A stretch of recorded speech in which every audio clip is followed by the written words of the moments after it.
Տեստոստերոնի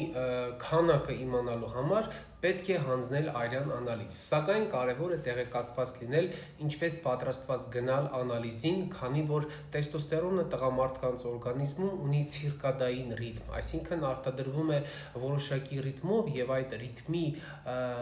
ռիթմի առանձնահատկություններին չհետեւել եւ գնալ հանձնել տեստոստերոնի անալիզը կարող ենք ունենալ անալիզի արդյունքների սխալ պատասխաններ։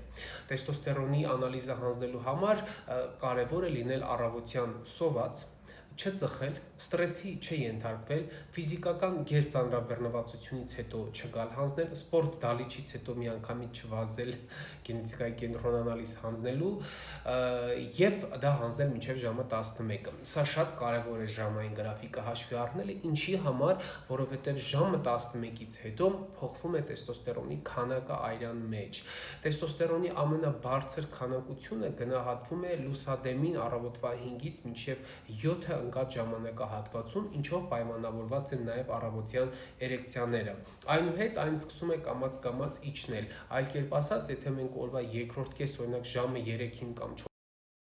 3-4-ից հետո հանձնված անալիզի պարագայում մենք տեսնելու ենք մի փոքր ավելի ցածր տեստոստերոնի ցուցանիշները, քան դա կլիներ առավոտվա ժամին։ Ինչպես բարձրացնել տեստոստերոնը։ Այնքան են հարցնում բժիշկ ինչ ուտել, բժիշկ ինչ խմել տեստոստերոնը բարձրացնելու համար, կարծես թե տեստոստերոնը առկա է մեր սնունդի կամ ըմպելիքների մեջ։ Ընդհակառակն է, ինչքան մենք շատ ենք ուտում եւ ինչքան շատ ենք մենք խմում, եթե խմելը վերաբերվում է գազավորված ըմպելիքներին կամ քաղցր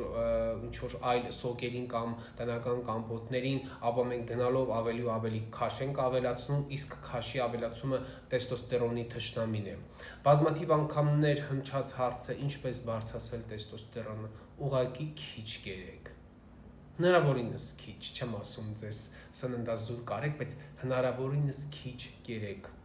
Մի ավելացրեք քաշ, մի ճարպակալվեք, դա վնաս է ձեր առողջությանը։ Այսօր իջնում է տեստոստերոնը, վաղը մյուս օրը ավել քաշի հետևում կանգնած են լինելու ահռելի հիվանդությունները, դարի հիվանդությունները, դարի չարիքը, դա աթերոսկլերոզն է, դա ինսուլտն է, դա ինֆարկտն է, դա երկրորդ տիպ շաքարային դիաբետն է, իսկ այսօր աշխարհում բազմաթիվ մարդկանց մահացության պատճառը հենց այդպիսի հիվանդություններն են։